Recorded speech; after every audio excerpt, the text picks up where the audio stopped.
asalaamaaleykum mbokk yi daal leen ak jàmm ci seen i xibaaru météo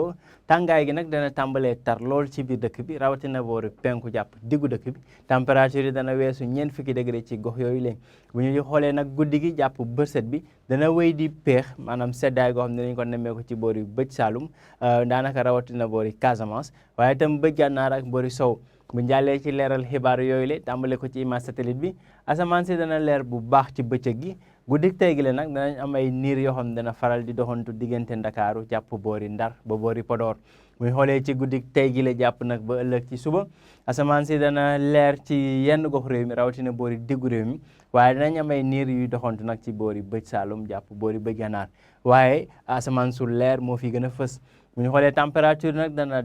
dal bu baax ci gox yu bëri ci réew mi tàmbalee ko nag ci boori Casamance ñu ngi yaakaar fanweeri degré fukki degré juróom-ñett ca boori Ziguinchor fukki degré juróom-ñeent ci diggante Ndakaaru jàpp Mbuur ba boori Ndar ñaar fukki degré ba ñaar fukki degré benn ci goxu bëj Gànnaar rek diggu réew mi waaye dana gën a kawee nag ci boori bëj Saalum rawatina boori Kaolack ñu fay xaarandi ñaar fukki degré juróom ñaar fukki degré ak ñeent ca boori Tambacounda waaye ñaar fukki degré ak juróom-ñett ca boori Kédougou foofee nag tàngaay lañ fay nemmeeku ci guddi gi le bu ñu xoolee nag ba ëllëg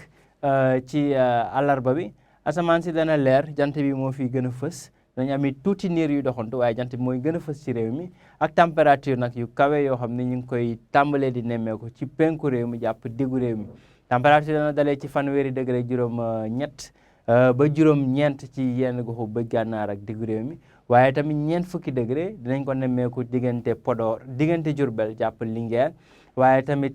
boori Kédougou ñeent fukki degré benn ca boori Tambacounda ñeent fukki degré ñaar ca Bakel waaye danañ dem nag ba ñeent fukki degré ñeent ca Matam muy tàngaay gu tar goo xam ni dinañ ko nemmeeku diggante Matam jàpp Bakel ak Tambacounda ba ci diggu réew mi ak boori bëj Saalum waaye nag boori penku boori sow ba léegi température yi dana dal rawatina Ndakaaru ñu ngi fay xaarandi ñeent fukki degré ak ñaar fukki degré ak ñeent ca Ndakaaru ci daanaka bëccëgu àllarba yi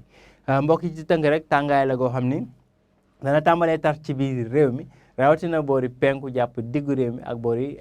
bëj Saalum waaye nag bu loolu weesoo guddi gi ak bërset bi dana wéy di féex ci gox yu bëri ci réew mi rawatina bëj Gànnaar ak sow ak bëj Saalum mbokk yi li ma doon xibaar yi ñu jox leen di daje ba ëllëg ci leen xibaaru météo jërë ngeen jëf